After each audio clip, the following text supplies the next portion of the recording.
Friends, welcome back to Shri to the channel. ఈరోజు మనం పల్లి చాట్ ఎలా తయారు చేయాలో చూద్దాం. ఈ వర్షాకాలంలో మంచి హెల్దీ ఈవినింగ్ స్నాక్ కూడా. ఇది కారకారంగా పుల్లపుల్లగా చాలా బాగుంటుంది. అంతేకాకుండా ఇందులో ప్రోటీన్ కూడా ఎక్కువగా ఉంటుంది. నేను దానికోసం ముందుగా ఒక కుక్కర్ తీసుకొని అందులో 1 కప్ పల్లీలు, 4 కప్స్ వాటర్, కొద్దిగా సాల్ట్ వేసి కుక్కర్ మీడియం ఫ్లేమ్లో పెట్టేసుకొని 4 విజిల్స్ తీసేసుకుంటున్నాను. ఇలా 4 విజిల్స్ వచ్చాక ప్రెషర్ మొత్తం పోయాక పల్లీల్లోని వాటర్ మొత్తం సపరేట్గా స్ట్రెయిన్ చేసుకుంటున్నాను. ఇలా సపరేట్గా పల్లీలు మొత్తం స్ట్రెయిన్ చేసుకున్న తర్వాత దీన్ని ఒక బౌల్లోకి తీసుకొని అందులో సన్నగా తరిగిన క్యారెట్, సన్నగా తరిగిన ఆనియన్స్,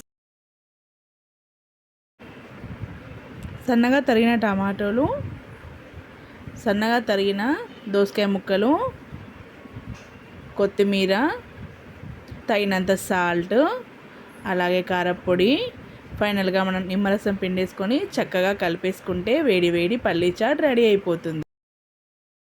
ఇది వేడివేడిగా తింటే చాలా బాగుంటుందండి. ఈ హెల్దీ స్నాక్ మీరు కూడా ట్రై చేయండి. లైక్ చేయండి, సబ్స్క్రైబ్ చేయండి. Thank you for watching.